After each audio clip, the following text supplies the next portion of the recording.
It's a semi bill. But you said to rain traffic through there. I'm not tractor trailers. A lot of beer was one on that, though.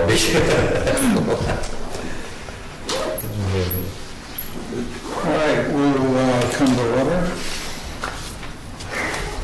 I don't know how the voting will go.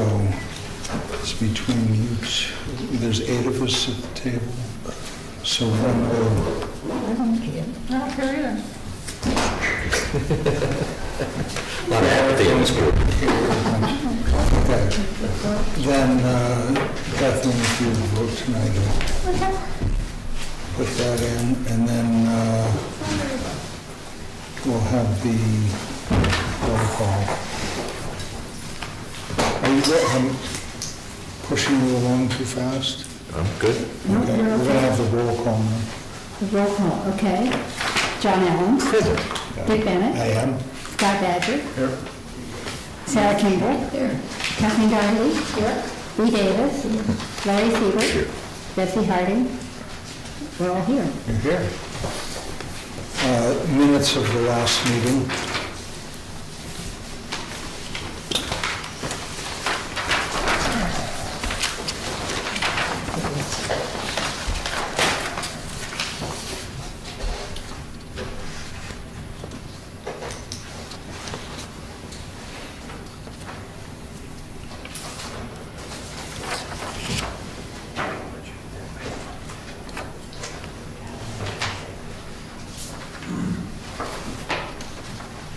I'll move to accept it. No, you weren't? Okay, moved. Second. Second. All in favor? I have a Discussion. comment about the minutes. Yes, Do I do ma'am. that now or after you do that? Right now. Okay. At the meeting the last time, some changes to the zoning ordinance were possibly discussed and the volume issue, and they're not reflected in the minutes.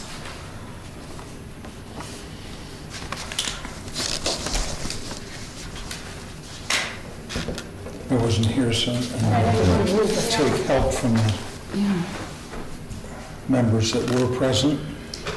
I guess maybe the best way would be for me to review the tape. I don't remember the details of what we discussed, so would that be acceptable to review that and put out new? I think it would be a good way to get that information into the minutes. Great, thanks for mentioning it. So we'll table the minutes to Okay. next time. Thank you. Okay, then we'll have public comment on anything that isn't on the agenda for this evening. Yes, Bob? I won't win any popularity contest, but I think the secretary and the planning board member ought to be a different one. I don't think they can do an adequate job listening to that and writing it down. For example, I had 3 different hearings, and every single one of them was wrong. And that was with the planning board? Yep. First 2 was, it was lot line adjustment, they had it down in subdivision. The next one, same thing, wait for another meeting. And then the last one, had the name spelled completely wrong. I don't know how it passed, I guess they just passed it, get rid of it, but it doesn't resemble what name should have been on that permit.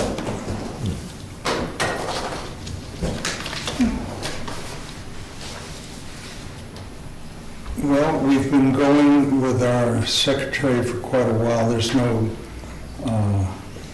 reason not to. I agree that it can be difficult to take part in the discussion and listen to everybody else, but I'm not debating that, I think it is, but I question whether it shouldn't be 2 different people that handle it. okay, and we've had a hard time getting somebody that will come in on, one night a month. Happy to pay them. I mean, we have the money to pay them, but we can't find the person. So for now, we're going along with this, and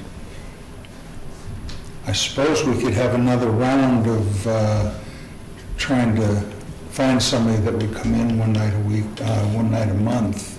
Nice candidate right here. Right, Steve? Is there somebody I don't see back there? Yes, Jerry. has his hand. I was just going to say, but you already said it, Dick, that you have the money to do it. And We would like to do it. I think that, I agree with Bob's recommendation, I guess. And I don't want to say, maybe putting it out in the paper. We did a whole campaign once, but you're right, maybe worth another shot at it. And maybe also in the town column, there might be somebody here from Jackson that doesn't know that already might want to do that. And who knows? You know, the town, whatever it is. News? Yeah. The other option is the Employment Bureau, which, The employee, like a temp, yeah, well, they literally can line somebody up. They have, lists of people that, might fill that application. They have one day a month. Yeah, they might. Yeah, you just have to apply with them. I mean, they just filled 2 members for the trustees of the trust fund from people who just happened to move into Jackson recently. That was the only reason I mentioned that news thing, that there might be somebody that's just moved in that would want to do it, that's all. oh, we ought to grab them then, huh? Yeah, that's what I'm thinking. Well, they're fresh. Fresh meat. Okay, we'll have another go around with it.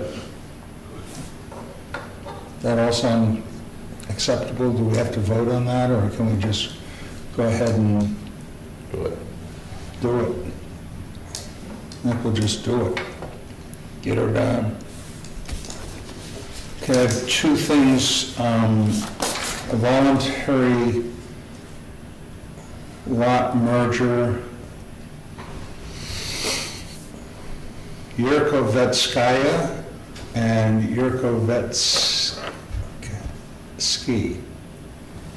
And I don't know if that's masculine and feminine in Russian, so I think it's the same family, I'm pretty sure.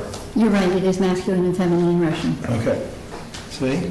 Wow, I'm impressed.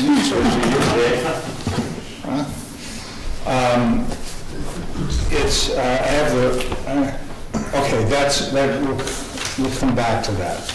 I have another one for Shippey, which is a lot north of town, on Route 16, road frontage. They want to sell they have 40 acre, I believe it's a 40 acre parcel. They want to sell 1 5-acre lot. And as far as I can see, as long as they get the engineering, there's no problem. It's got It road. hasn't been subdivided. Excuse me.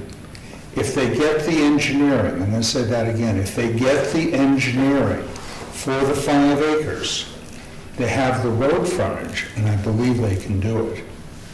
They would then have to submit a subdivision application. Right. I mean, it would still come to us. That's why I say do the engineering, but they just wanted to Make sure. get I mean, they've had it for quite a while. They're not totally versed on how to proceed, and I would like them to, be comfortable with what they want to do. They had been before the selectmen a couple of times. And That was about their assessment. no, it wasn't. Well, they were being assessed originally on subdivided lots, on individual lots. And then it turned out that that had never been registered with county. So they really didn't have a subdivided lot. No, because Charlie Russo owned the land and they bought it from him. Right. Because they came and said it was subdivided. It had never proceeded through, and I told them that when I was selectman. We'll take that up after the rest of our meeting. Anyway, Anybody else have any issues that are not on the agenda? Yes. I don't know if you saw this from Julie Atwell, but we've been invited, selectmen and planning board members have been invited to attend the senior citizen complex opening down in Conway for I said senior citizens. So anyone who would like to attend that, there's a phone number on there to just register you're interested in attending. I'm sorry, there's one more item, and that's a diversion, Great Brook diversion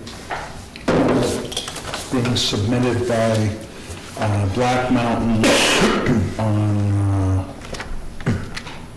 Whitney's Inn property.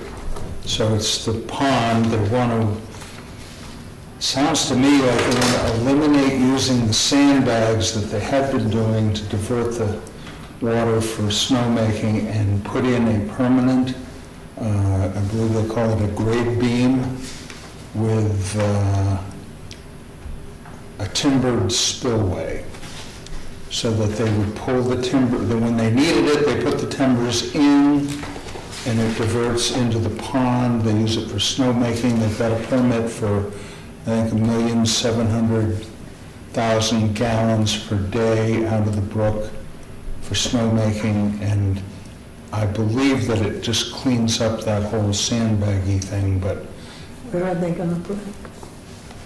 Similar location, I think. it's a similar, I think it's upstream a little bit, but I'm gonna have to walk it, I'm gonna go look at it, but, because I just got Yeah, it. I would say that. But anyway, so that's there. Is that something the planning board has to do anything about, or is that, this is just part of the information? That's why I think, yeah. For us it is, I think you're the one. Conservation Commission, same thing, it's just Conservation FYI. And who's the applicant for it? Black Mountain Ski Area Okay. is the applicant, and it's on Whitney's LLC property. And the permit is with the state? Is that- With DES. Okay. Yeah. So it's just a state? Yeah, it's Greg Howard, who we know. Yeah, it's got it all there. I'd like to look through it quick, and then I'll pass it around to anybody else that's interested. We only have the one copy. Now, finally, we'll go to our presentation of subdivision regulations. Explanation of the reason for the meeting is a discussion of ideas. Now we all have pretty much hashed this out, so I'm going to go right to the audience and say, have you got copies of it? Are you, okay, Back here? Yep. Copies. I'm sorry, I should have. I didn't sit in that seat this time. Give me responsibility. Oops, and I ripped yours. Sorry. You're welcome for ripping it. Oh.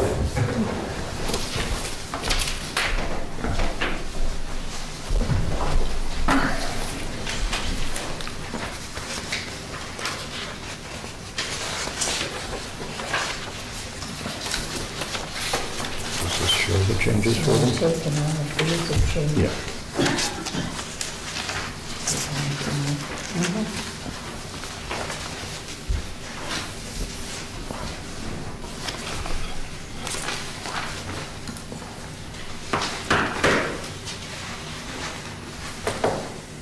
Is the heat on in here? It's warm.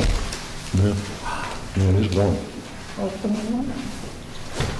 They haven't opened before. Yeah, it was warm here earlier. I don't know, it's getting, Yeah, it's tight. thank you.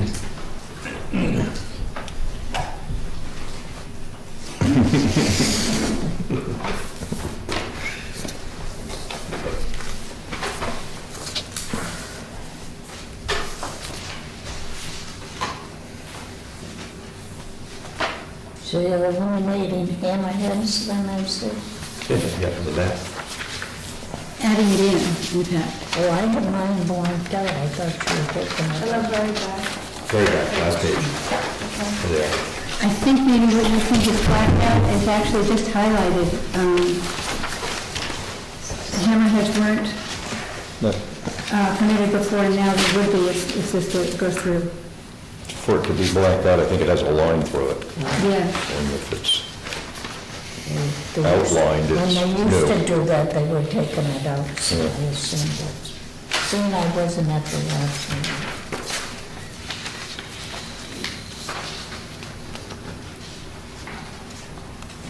So a hammerhead is 25 feet? It's interesting.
So my first question is the board in agreement on the words of these proposals?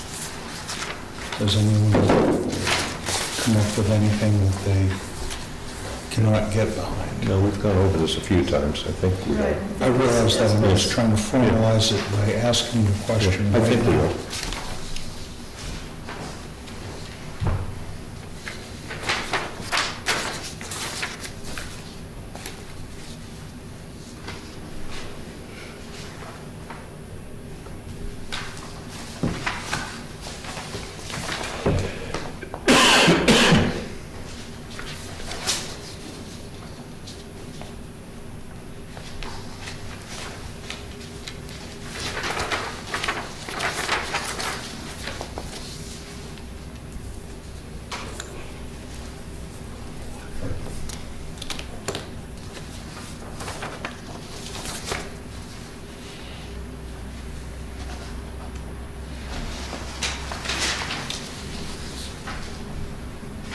Everyone who wants a copy has them, we do have extras.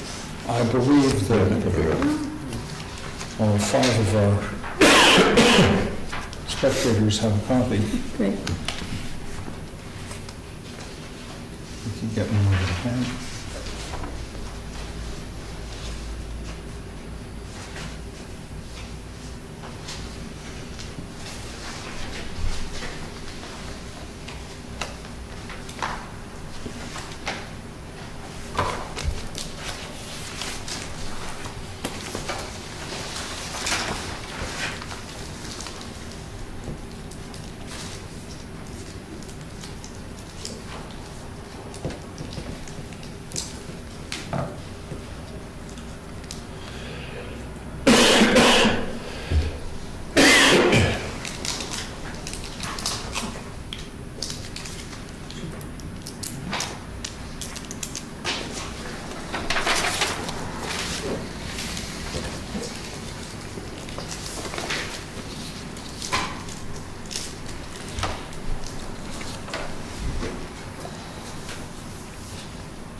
There's somebody that will like a copy.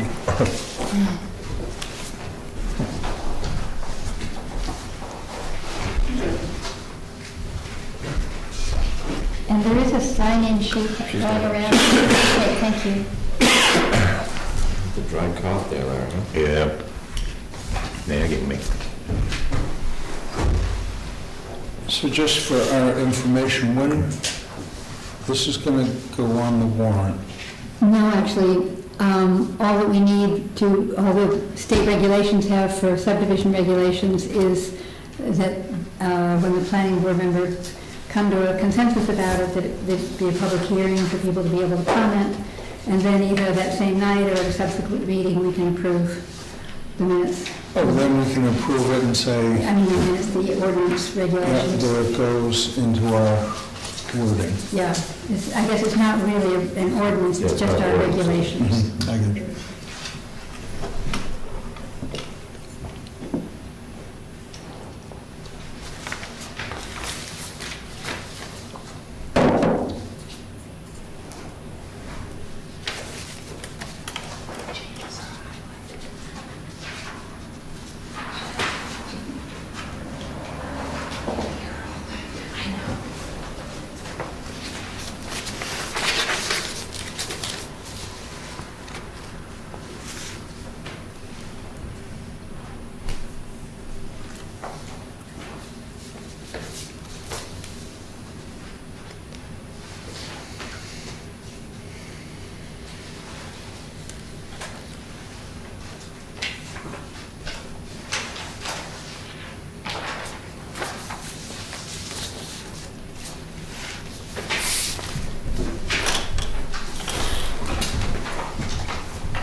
So I'll give folks a chance. Do you want to discuss the voluntary lot merger?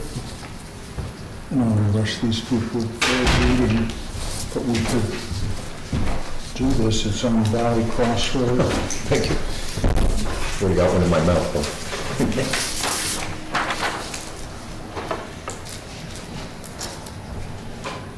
I believe that's the structure.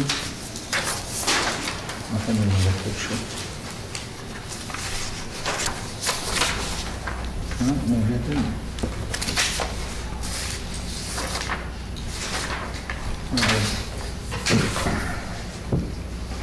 Sign around. A letter from Bird Phillips Civil Solutions.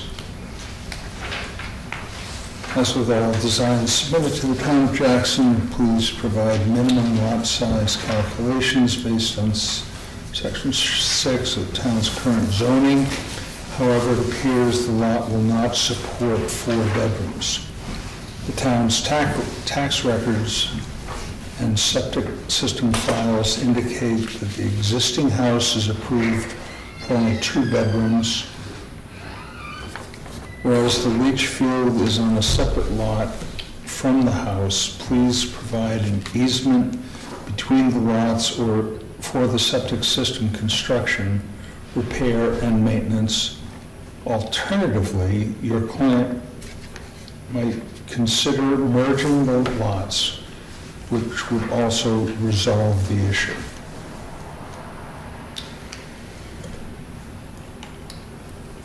So this is the sheet on just one of the lots? So it's a case that they own 2 lots So they're adjacent, They're on one lot now, and the other lot is empty? and the other lot would get merged, and then they would construct the full-size septic system so that they could go ahead with whatever building plan they had.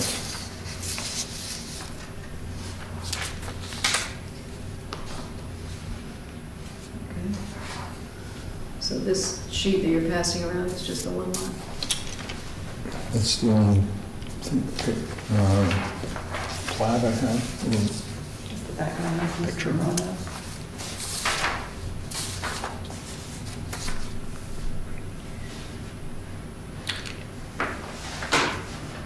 What are the size of the lots? The size of the lots? Does it say in the merger sheet?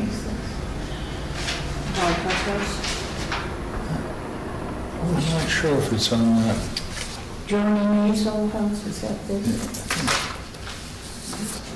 I'm trying to see where it says the lot size. Okay, one is .3.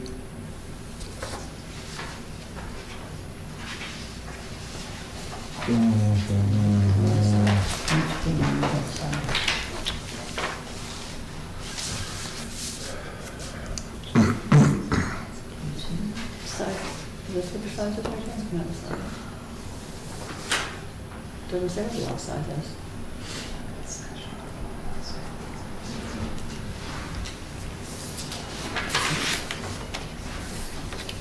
Don't think that is.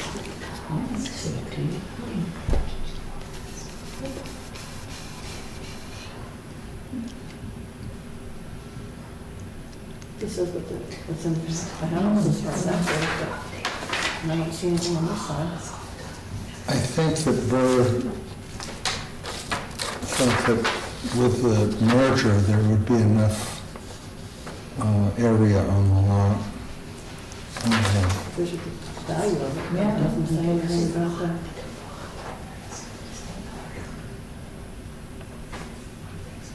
Minimum acreage.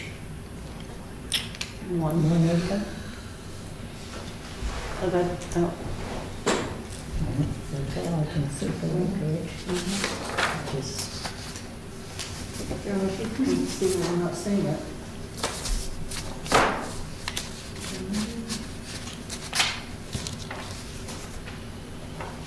We've got 0.59 acres.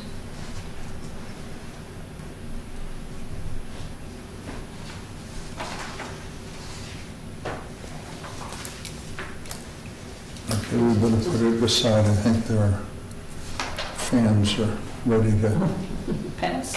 discuss with us. So are there questions out there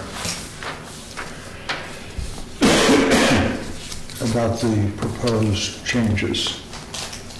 Yes? So I take it the fee schedules just going to be kept here at the town offices? We didn't get the fee schedule because we're taking it out of here? Correct, yeah, and that is so that it's possible that when the fees need to change, that we don't have to go ahead and redo the subdivision regulations. So the schedule is available to anybody who asks, but it's not going to be cast in stone into the regulations. And then by law, if we change the fees, in theory, you have to have a public hearing, whether you change any fees within a town, whether it's building inspection fees or subdivision fees. So at the time they change them, hopefully, they'll bring it back to us to have a public hearing to see why we're changing them. Larry, is that true for any fees in town? It should be. Yeah. There's an RSA that says that when fees are changed, there has to be a public hearing. Would that apply to the library? I don't know that question. I don't know the answer to that. I know the selectmen have to if they change. Book fees or? If they change building inspection fees, they have to have a public hearing. If they change dog license fees, they have to have a public hearing. If you change fees within a town. Yes, That's all. And the selectmen can do that. But we just haven't followed that necessarily. I have a question. Just What was the impetus to make the changes that were made to this? Was it primarily around the fee schedule, so that that wasn't something that had to come up, or how did you decide to make the changes or make changes in general? It was to streamline the process. Well, also, a couple of years ago, Dick Bennett and I met with Jay Henry about Highway Department and Fire Chief Department issues, and he had some recommendations that we've included.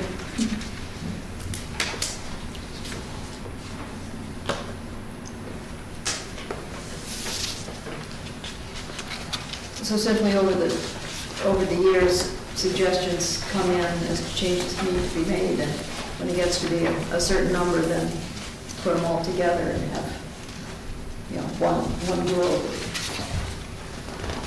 which is what this is. And if you go through it, there isn't a whole lot being changed. There's some wording. I think Jane wanted a few definitions in there as well.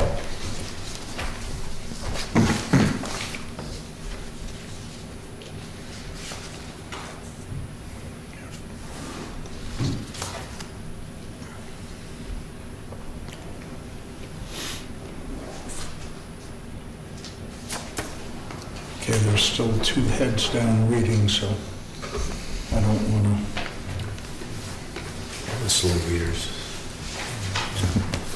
The slow readers. So fire bond is new. You've never addressed that before. It's referred to within the wording of it, but it wasn't defined. Yeah. It was referred to before on page 8, W.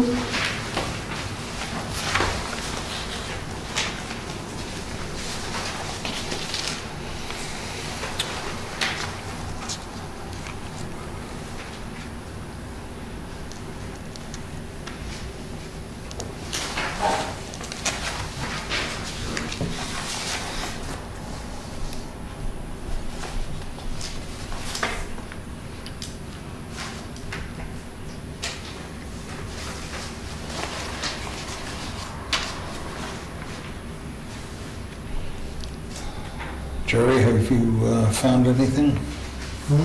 Have you found anything you're questioning or? Okay, I think we would say that we have presented this as best we could. What do you think about, you want to take a vote now? We want to put it off, wait for more comments? A proposal? Put it to bed. I move that we accept the subdivision regulations as, with all of the proposed changes. I'll second that. Opposed and seconded. All in favor? Aye. Any opposed? There it is. Good work. Now, discussion about ideas and proposals for the master plan update. And this is again a listening post for us, looking for input on the future of the town. You know, where we're going, that's what the master plan does. It's not current regulations, it's to view the future. What are we going to be looking at down the road, and what do we have to deal with? I mean, we're going to have a whole different parameter of development at some point. So, saving our view shed, protecting our water supplies, wherever it's going. Yes? I have several questions and then several comments, and it has to do with the setback and with your changes to the setback last year. What do most of you think the basis for the 50-foot setback that we established in 1974 is? just simply, why did we put in a 50-foot setback from the right-of-way in Jackson? Does anybody have an opinion on that? My opinion is it was kind of a balance between aesthetics, so as we don't crowd the roads, and road maintenance, so that, I mean, we get occasional complaints about the snow that's plowed up into people's dooryards or yards. If they're fairly close to the road, it doesn't seem to bother you if you have a nice setback, but if your house is pretty close to the road, then you're offended by all the gretch and gravel and whatever that gets plowed up into your yard, then you have all that raking in the spring. So I would say it's someplace between that practical purpose and aesthetics. Anyone else? Actually, in 1974, Dick, you're pretty close to what the stated reason of the planning board was then. It was for snow removal and for adequate off-street parking. That was the reason that the planning board stated. And they actually had really good minutes back in 1974. Joy Otis was the chairman at the time. And they were actually searching for a way to create open space. That was their goal. And they referred to Hampshire Ridge as having a 50-foot setback, and many on the board thought that was attractive. The attorney at the time was Rob Upton Sr., and he advised the board that that was not a legal basis for creating a 50-foot setback, and suggested that the legal basis would be for snow removal and off-street parking. So they had a rather long discussion about that, and they thought, and I don't know what the rules regulating a zoning board of adjustment were at the time. Now we have very specific 5 prongs to establish whether we can have a zoning, grant a zoning, a variance. I don't know what they were in 1974 because I know the 5 prongs are relatively recent, not 40 years ago. But anyway, they suggested at the time that the zoning board would be a good avenue to address when 50 feet would not be appropriate, and that the zoning board could grant differences in that. And they felt that there would be times where 25 feet would be more attractive, whatever. But that was 40 years ago. Now, last year, you established that 25 feet was appropriate for the side right-of-way where there was not access to the lot. And I wondered because your minutes were fairly scant as to what your discussion was on that. What was the reasoning behind changing it from 50 feet to 25 feet from the right-of-way where there was no access to the lot? Because it seemed unfair to people at a corner lot that they would have to go 50-50 when their next door neighbor that didn't have the corner could go 25 feet from the sideline, 25 feet from the sideline, 50 foot back. Well, I agree wholeheartedly with that. But what I'm wondering is how that changed in the concept of snow removal and off-street parking, where, for example, along 16A and Tin Mine on the northeast corner is a house that has driveway access from Tin Mine. That house could add on to within 25 feet of 16A, which is a fairly busy road. Now, I don't think there's anything wrong with that. I think in your wisdom, you did the right thing in doing that. But what I want to suggest to you is to consider that 25 feet would be appropriate everywhere. Now, in Jackson, the right-of-way is either 50 feet or 60 feet. the roads are generally 25 feet wide. So that gives either a 15 feet or a 12 and a half foot distance. So you, at 25 feet, you net at either 37 and a half feet or, I think, 42 feet? 42 feet from the road with a 25-foot setback. And I think that you did the right thing when you changed it to 25 feet from the right-of-way to the buildable line. I think that was a very good thing to do. And I would like you to consider doing 25 feet all over. In other words, that you could make an ordinance that would be quite simply 25 feet from the right-of-way, not the road, the right-of-way, because there's generally a 15-foot difference between the right-of-way and the roadway. So 25 feet from the butters lines and from the right-of-way would be appropriate and would eliminate a lot of the work of the ZBA. So that's my suggestion for discussion on the setback. I agree with your changing the setback to 25 feet right-of-way on one side. I wonder why it wouldn't be on all sides. Then the other question I have is to volume. Okay, may I ask you if the wording for doing that could be 50 feet from the center line of the road?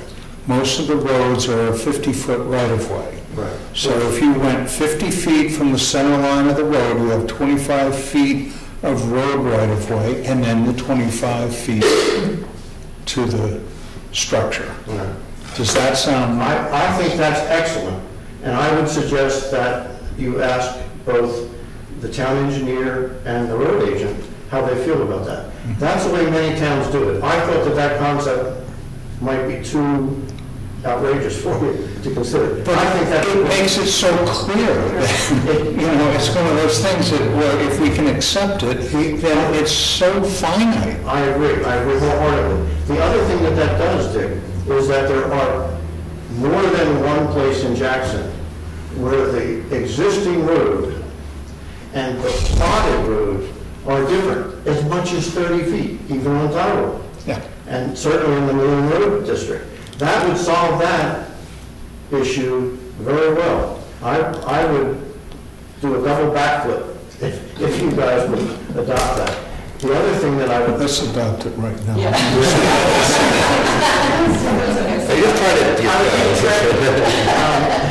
But the other thing I'd like you to consider, and thank you for that, Dick, is the issue of volume increase on non-conforming properties.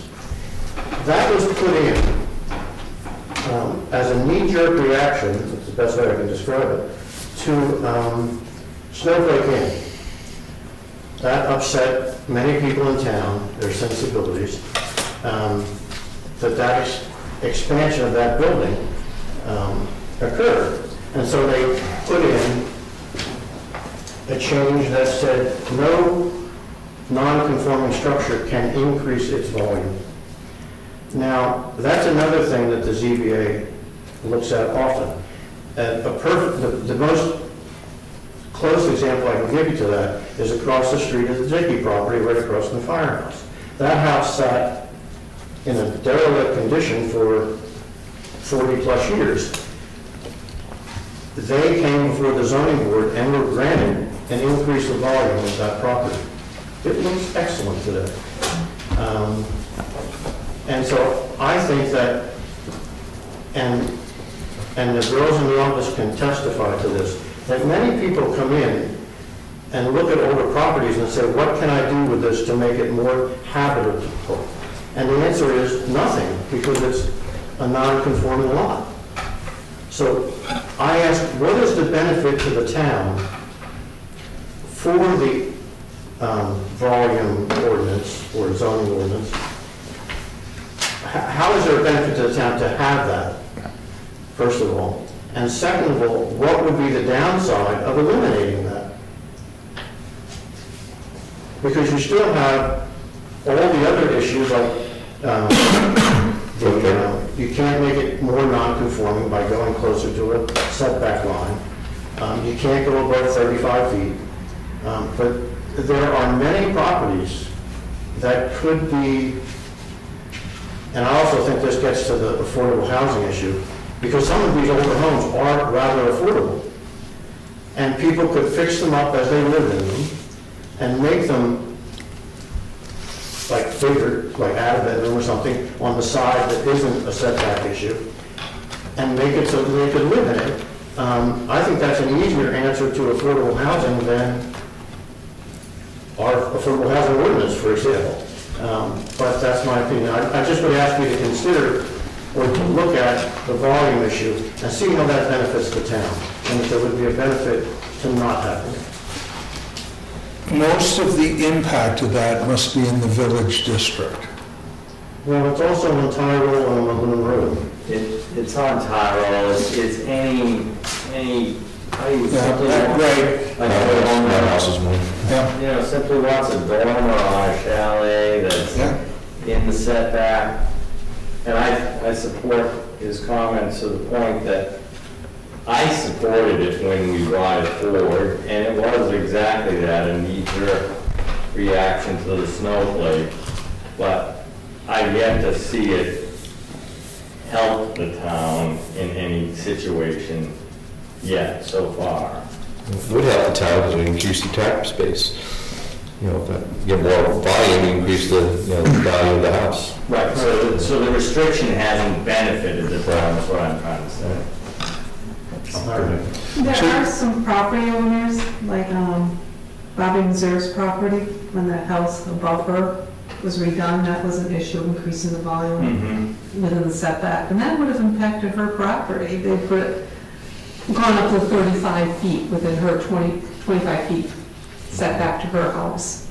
So there are some side property issues, but in general, I can see your point. It's not very clean cut necessarily. But there are very few homeowners would raise their roof line to 35 feet. I mean, they might, as in Dickey's property there, he raised the second floor enough that he could use the second floor. To meet the safety codes, and when we granted an exception, part of that was to meet life safety codes. And my opinion on that approval was stretching the problems. I agree with it, because it took a property that was an eyesore and made it livable. But he didn't go anywhere near 35 feet. I just have a question, and is there a way, I agree with the volume ordinance, I think it should be repealed. It does the town no benefit.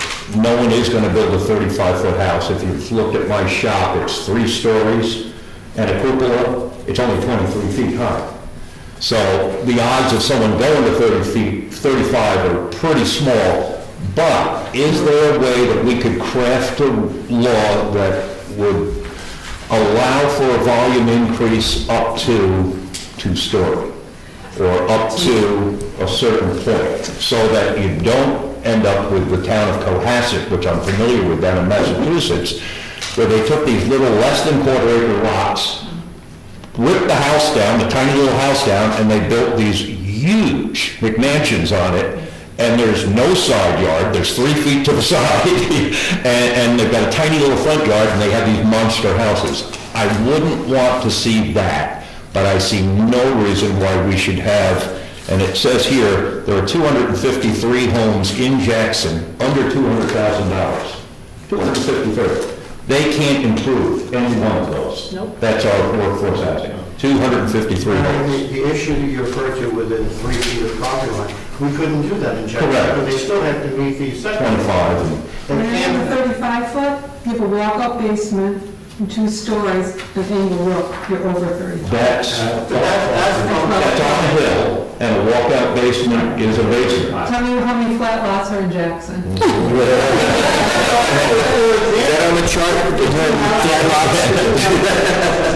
Yeah, but there, if you went in from the riverside, you're over 35 feet. Right. Or close to it. But from the roadside, you're not even close. Right. I mean, You have to measure I house. think it's a red herring. Well, see, but I think you gotta look at the whole picture.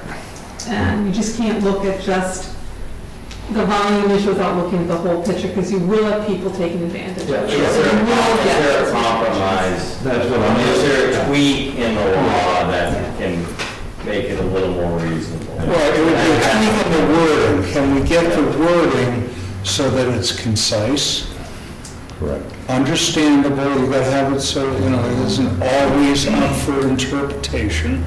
You gotta work it out so that it says what you want. That's always the But challenge. you still have a process that works. You still have the ZBA No. where it can But be. There is no basis for the zoning board under the current prong. You were wrong in Dickey. That approval was inappropriate, and we asked for a rehearing on that. You didn't grant it at the time. You also, now with respect to, just since you brought it up, you approved a structure within 10 feet, not of the right-of-way, but of the road, on a very steep place. I'm not sure which one that one was. What? Which one was that one? That was the garage up on Hampshire Ridge. In your wording, if you go back and look at the wording, you said that you could put it wherever it would work, within 10 feet of the road, not the right-of-way. Now, sense prevailed because there wasn't a builder on earth that said, we're going to build a garage there, it's just that the road's going to cave in if we do that. But my point is that, and B mentioned this coming in, the zoning board has been very mercurial in how they approve things or don't approve things. And I almost, and I hate to say this, but I'm going to say it almost seems that if you're the right person, such as Fritz at the Wentworth Hall, you'll get above 35 feet approved. If you're the wrong person, like somebody on the Lynn Road, you won't.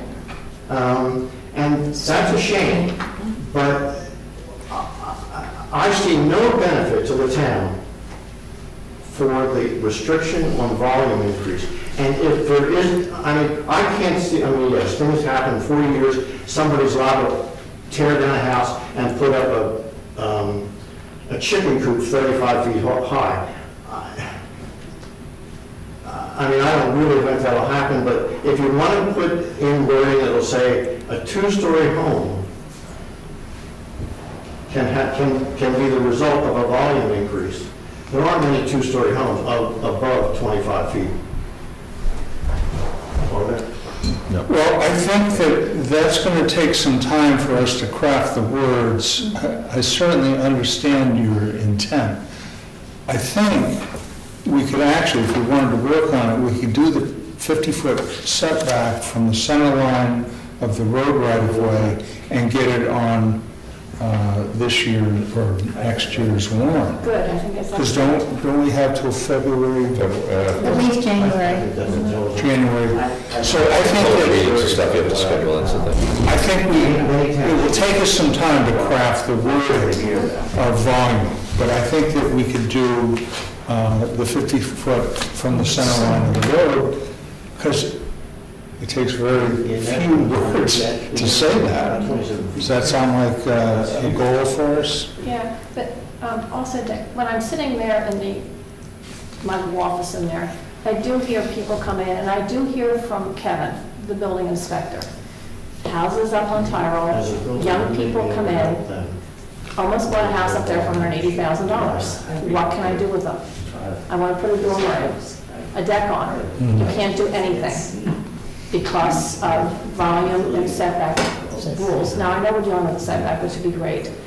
But, and like we've been talking about, that is affordable housing, and it is for young people. Unless, of course, you have somebody come in and take advantage of the situation, but they're going to buy the $500,000 property and put up a $500,000 house. Right, they're going to buy the house, tear the old chalet, tear it down, and put in what they want to live in. But we can word it so non-conforming lots, the people that are coming in, and I don't know how it can be done, but we have to do something as far as affordable housing goes, and I think this is a great way of doing it. Like Larry said, there's 200 and some thousand, 200 and some 53.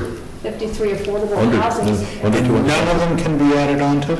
I seriously doubt they can. Yeah. If they're in Jackson, well, I don't know the answer to that, but in Jackson, if you've got a house under $200,000, what do you think it's on? What kind of? It's not on an acre, because an acre goes for 50. It has to be. I looked at that about a year ago, and it seemed to me that at least 90% of those houses that he's referring to were on properties that were built prior to the zoning ordinance, and therefore are non-conforming. Now, I'm not suggesting that you change the setback from the right-of-way. But if they can build within the other setbacks and increase the volume. Right. And I recognize that what you just suggested, that somebody with a lot of money would come in and tear down a house and put up a bigger house. As long as they stay within the setbacks, what's the difference? I mean, and again, within the height restrictions and everything else. I mean, I would be hard pressed to see how that would be a bad thing. And again, it would benefit the town financially. Still have all the septic issues, though. Right. The what? Septic issues. A lot of those lots cannot support more bedrooms, more bathrooms. And they wouldn't be able to build them. Yeah. So just fix That's a the wrong. That's a control factor. It's not going to fix the 253 houses to be coming. There are good checks in place, and that's one of them is septic capacity. They can get the approval for any reason. That's what this lot merger is about, because they have a 2-bedroom accepted now, and they want a 4-bedroom, but they don't have the area on their lot. But if they merge the lots, then they would have it. But I'm just saying, fixing the volume issue will not make all those 253 properties be able to come 4-bedroom family homes. That would be nice 2-bedroom family homes. Yeah, lots of them. Nicer, right, you might have. Upgrade the property. Exactly. What is the price that you were saying what they were listed under?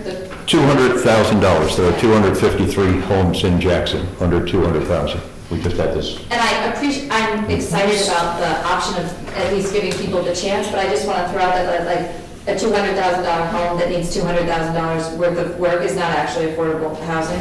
But that's not the way it happens. People move in and fix them up as they go. Sure, it's an improvement, but I just, I think. As long as they know they can do it. It's a step in the right direction, but $200,000. What's the downside to it? There isn't any. I'm still in favor. I just don't want to have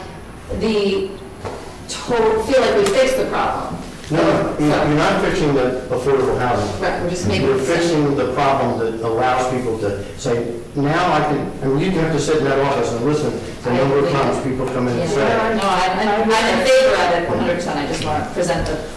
Okay, well, as I said, I think that's going to take a little time for us to hash out the words. I certainly understand the sentiment. Is that something we could ask Peter Mully if he's seen wording like that in another town where he's worked for other towns and, maybe? Sure, I mean, we can cast around in a number of places for wordings. The volume issue doesn't occur much in the towns. In fact, I asked Peter Malia over a year ago, if someone took the town to court over that, is that defensible? He said, probably not. Just one opinion, not mine, his. It was a lawyer's idea who. Lawyers fight it out, Yeah, no doubt. Okay.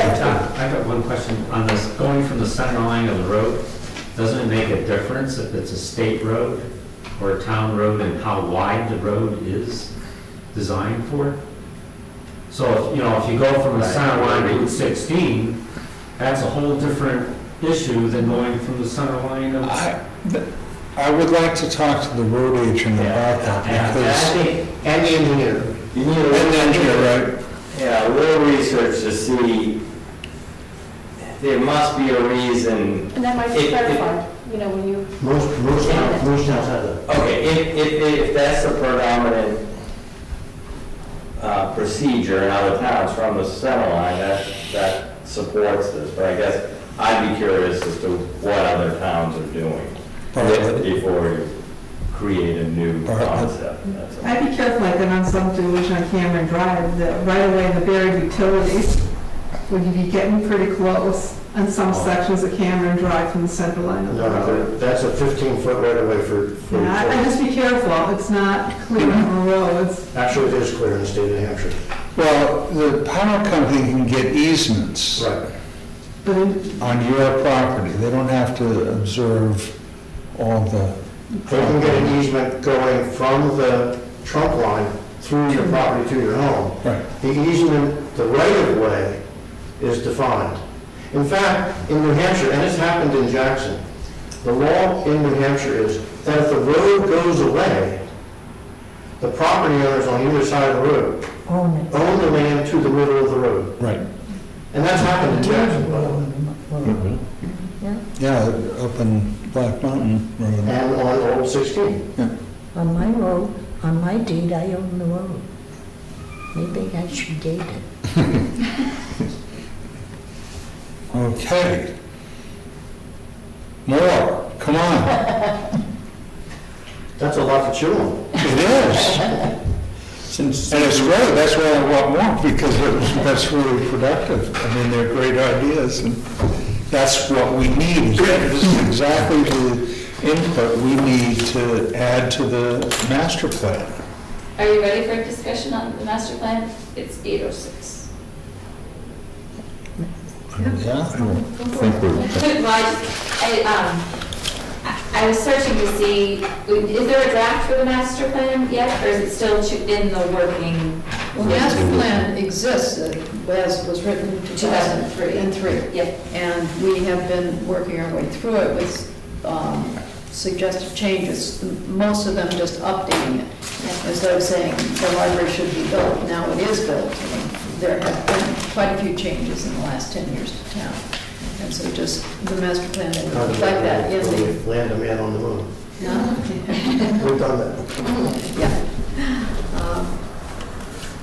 So my suggestion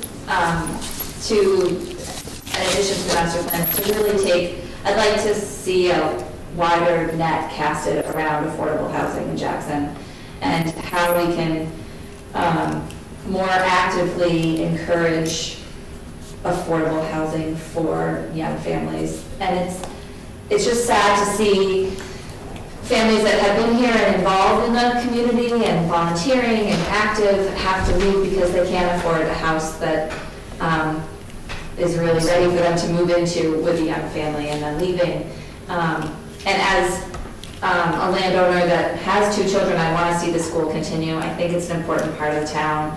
And if we can't keep families here, then we can't keep the school. So I don't know what that needs to look like, and I know that there are some things in place, but I'd like to see something that looks more active. What would you suggest?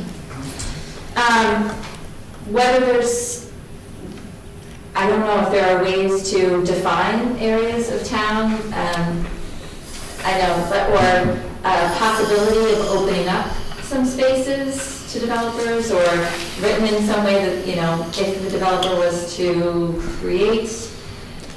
The best idea I think we've come up with is if a developer came in asking for 10 units on a piece of property, and we said, okay, well, if you build 2 affordable housing units, we'll let you have 12. So we'll eat a little of the regulation, and you'll, create something that would help. Another way to say that is you're increasing density. Right. Thereby lowering land costs. Right. But there isn't that much. But you still have to have the same septic It's not design. Scott has something. Well, I just wanted to, I sent Dick, you and Sarah a link to the final draft of the PDI report.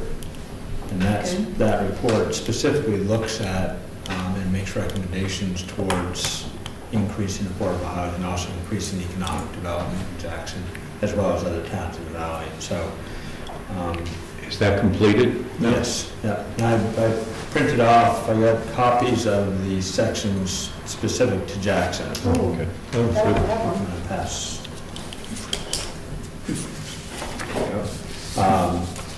But I also sent Dick and Sarah, I didn't have everybody's email address, of course, and my email came in right after, and so I Do you want me to make a copy of this? Sure. But there's a link to the whole 100-something pages report, so I didn't print it out. There's a link to the final draft. Also, I think it's important to note that I think it's also important to note that when we had our review by Tara Bamford at North Country Council, when she did our build-out study and analysis, she made some recommendations on parts of town that might be more dense. So that, for example, rather than having our 2 districts that we have now, we might have, we have rural residential and village commercial. We might have rural residential and some were even to say, perhaps on Route 16B, the 5-mile circuit or something like that, to allow slightly more intensive development, and then divide up the village commercial from what goes north, so that we could somehow allow more intensive development within the village itself. And then on Route 16 going north, the regulations could be light commercial or rural commercial or something like that. So we'd set up regulations that would try to keep some of the natural features and scenic beauty of the area less disturbed than it would be if it were developed as the village commercial might permit it these days. So I think that's something, if we decide as a town that that is something that we'd like to see, then that could be set as a goal in our master plan. One of the things to try to convince the community about. Another thing on workforce housing that, for example, Dick Badger has brought up the idea of trying to have maybe 8 or 12 housing units built on this great inland. That's pretty controversial. A lot of people would say, it's town land, we don't want that. But it could be something that some people would support, and maybe with more discussion about the importance of saving schools, we'll come up with other ideas about where something like that could be located. Yeah. And I hesitate on this a little bit, because I'm certainly for the conservation of land as land, but we have a lot of it in Jackson. And are there areas that are identified that we might consider opening up? Another way to do it, I hate to be speaking again, but Habitat for Humanity has a wonderful model for building affordable homes. They will not spend more than $12,000 to $15,000 for a lot. There could be some areas whereby getting the right people behind it, by the right people I mean people unlike myself who have a lot of money. For example, the library was built with a lot of contributed funds. The old town hall was Steve, it's not the old town hall, it's the old I'm sorry. The town hall was saved by private money.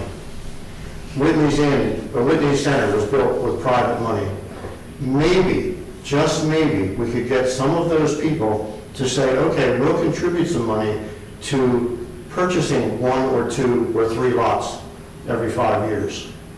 And let Habitat, or something like Habitat, say, okay, here you are, here's a lot we've subsidized the price, here's a lot where maybe we've increased density, where the septic would be okay, that we could say to Habitat, or use their model. They even told me that they would be willing to allow us us to select, for example, if we wanted to make the affordable housing available to town employees, like teachers, policemen, or road crew, that they would help us limit that. So there's ways to do this, if you could get people, the problem, as Steve said, land's too expensive in Jackson.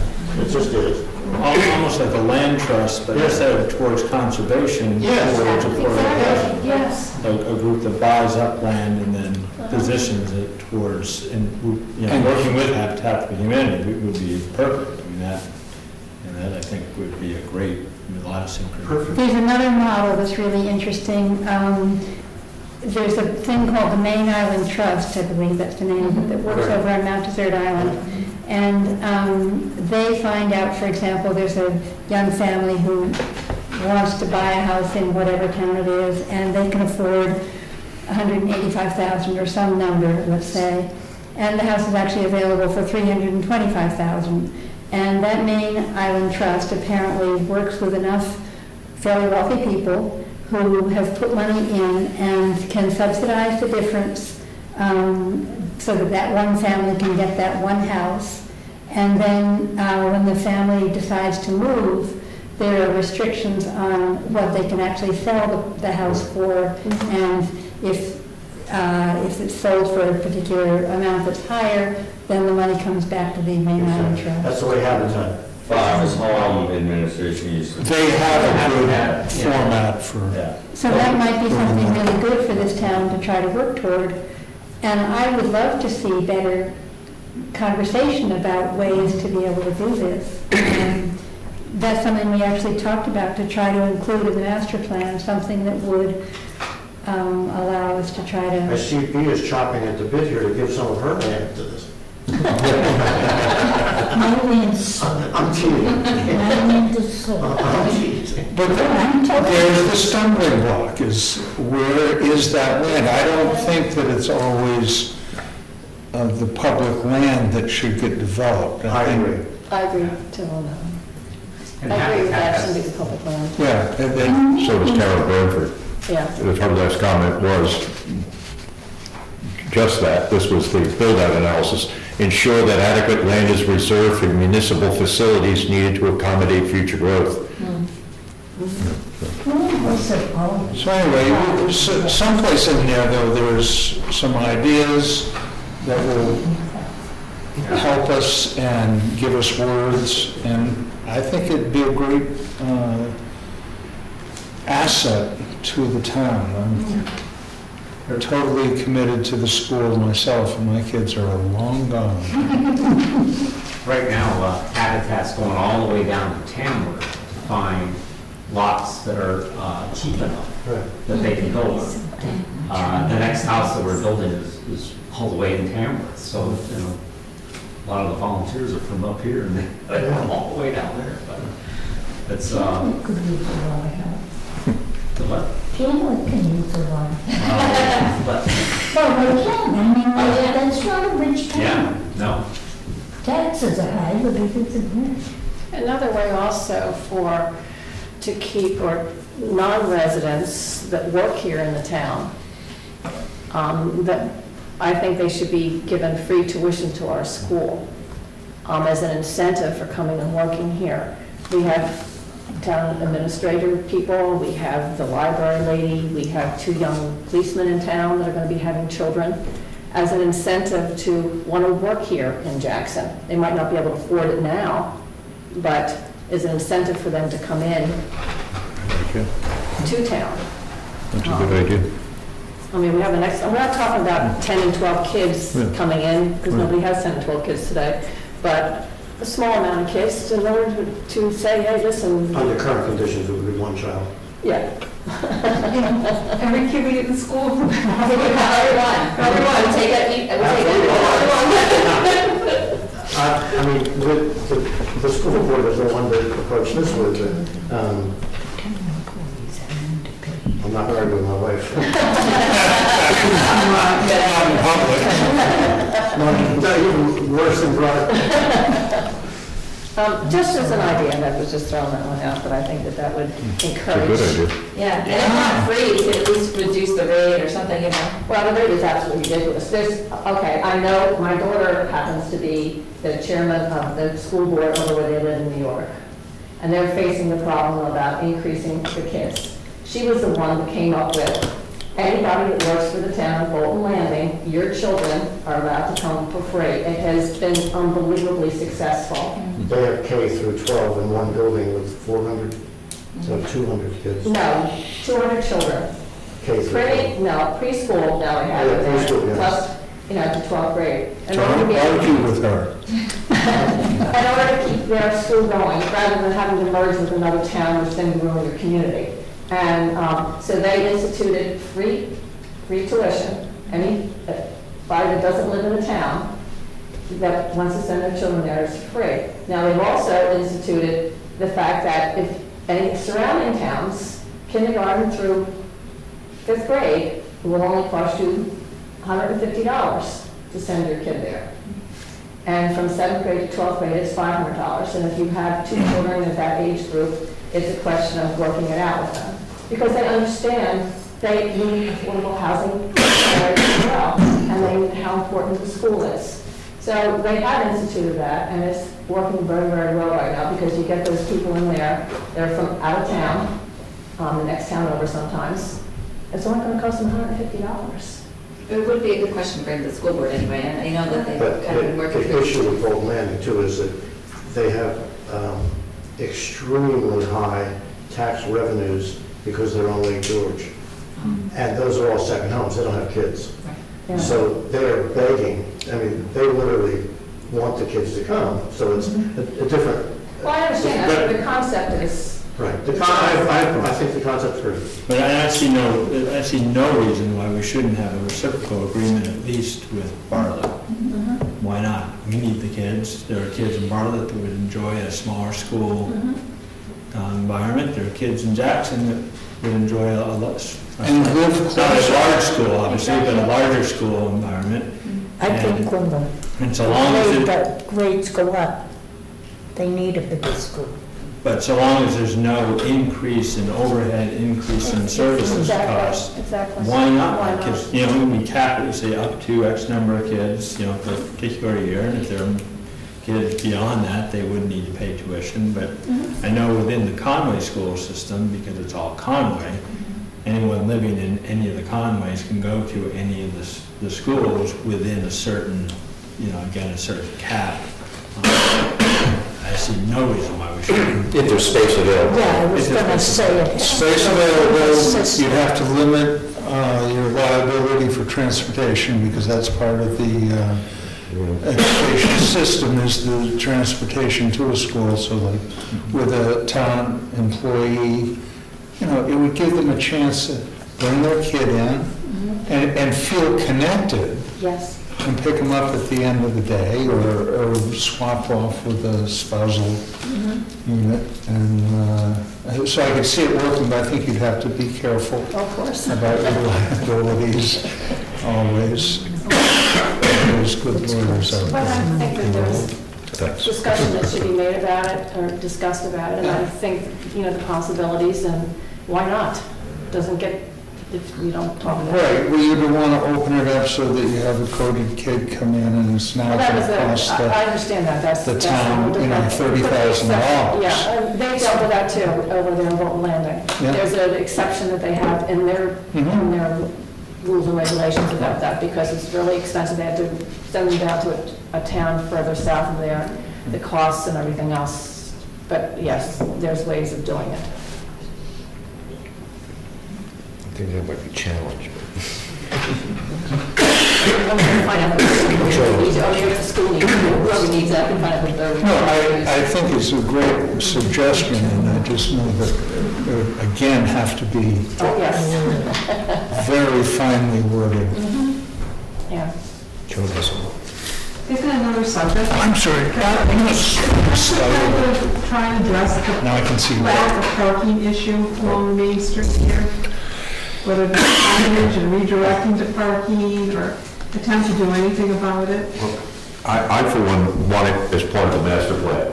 And I think we need to keep pushing our selectmen and keep educating them in the fact that at some point, the town has got to invest in parking. Even here, some of us park down there for the town meeting, you do, simply because there isn't enough parking for a selectmen. First lot I come to it. See, but there isn't enough parking even for a selectmen's meeting here. And it's just not adequate. But they don't use it. I mean, it could be part of lighting, it could be signage. It's all about being an attractive environment. That looks to me, if I were a tourist, that I'm going to park my car there and I'm going to find it up on cement blocks when I get back. It does. Because it's just a big, long street. If it were redesigned to be attractive and usable, it would be used more. I'll guarantee If it. you want to light it, we lit the walk down to the back. That was a good move. But you've got a good point. That right here, next to the police department, we've got maybe 8 or 10 spots. It could be increased to 20 or 30. It could be paved, lighted with lines to show people where they park. There's a lot of different things that we could do in town. It just gets to be a safety issue at times coming down this piece of Main Street. And it's not going to get better. It's just going to get worse. This week especially, I don't know, with the pumpkin people, it's a zoo. Speaking of safety and increasing in tourist capacity, the Falls parking lot and buses is terrible. Terrible. It's terrifying is my combination of words there. Have they been bringing buses up there? They're bringing buses up there and that's trying to pull along the side of the falls, and it's blind. You can't see. Crazy. And it's On the hill? On the hill. It's scary. But you're a tourist town. But Maybe there's just better lighting, better parking, like how do we define? I watched a bus get stuck at the post office today, trying to turn around at the post office, a Greyhound bus. It just couldn't turn around. Of course, he got himself in there and just couldn't get himself out. It was just wild to watch. As B said, though, it's a tourist town. You're going to see crazy stuff. Look at the Covered Bridge last week. People don't realize it's for cars.